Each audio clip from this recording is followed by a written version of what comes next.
ঋতুবতী অবস্থায় মেয়েদের রমজান পালনের বিধান।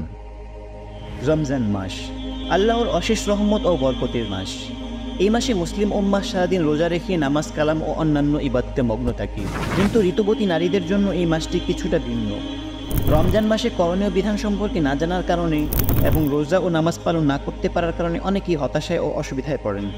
আজকের ভিডিওতে আমরা আলোচনা করব ঋতুবতী অবস্থায় মেয়েদের রমজান পালনের সঠিক বিধান সম্পর্কে এবং এমত অবস্থায় করণীয় আমল সম্পর্কে।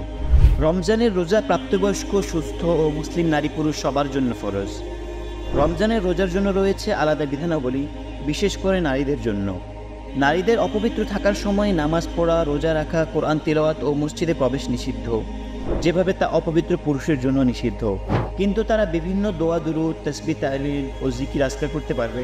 এমনকি দোয়া হিসেবে আয়াতুল কুরসি ও কোরআনের বিভিন্ন আয়াত পাঠ করতে পারবে। রোজা রাখার পর দিনের বেলা পিরিয়ড শুরু হলে নারীর রোজা ভেঙে যায়। এমন নারীর জন্য খাওয়া দাওয়া করা বৈধ, তবে ওই দিন সম্ভব হলে রোজাদারের সদৃশ্য অবলম্বন করে পানাহার থেকে বিরত থাকবে। কোনো নারীর যদি ফজরের আগে পিরিয়ড শুরু হয়ে যায়, ওই নারীর জন্য দিনের বেলা খাওয়া দাওয়া করা বৈধ, তবে গোপনে পানাহার করা উচিত। কোনো নারী যদি নিজের অভ্যাস অনুযায়ী বুঝতে পারে যে আগামীকাল তার মাসিক শুরু হবে, তবু সে রোজা ভাঙবে না যতক্ষণ না সে তার পিরিয়ডের রক্ত দেখতে পায়। ঋতুবতী নারীর জন্য উত্তম হলো স্বাভাবিক অবস্থায় থাকা এবং আল্লাহর ফয়সালায় সন্তুষ্ট থাকা। ওষুধ ব্যবহার করে রক্ত বন্ধ রাখার প্রয়োজন নেই, কেননা ইসলামের মহিষী সব নারী এমনটি করেছেন। তবে যদি ওষুধ দিয়ে রক্ত বন্ধ করে দেওয়া হয়, তাহলে রোজা রাখা যাবে এবং রোজা হয়ে যাবে। 3 থেকে 10 দিন পর্যন্ত যে কোনো মেয়াদে মাসিক ঋতুস্রাবকালীন নামাজ রোজা বন্ধ রাখবে। কোনো কারণে ঋতুস্রাবের সময় 10 দিনের চেয়ে বেড়ে গেলে নিজের আগের অভ্যাস অনুপাতে যে মেয়াদ আছে ওই দিন পর্যন্ত বন্ধ রেখে এরপর থেকে নামাজ রোজা পালন করবে। আর যদি 10 দিনের ভেতরেই শেষ হয়ে যায়, তাহলে রক্ত আসার শেষ দিন পর্যন্ত ঋতুস্রাব গণ্য করে নামাজ, রোজা ইত্যাদি বন্ধ রাখবে। ঋতুস্রাব নারীদের জন্য একটি স্বাভাবিক প্রক্রিয়া।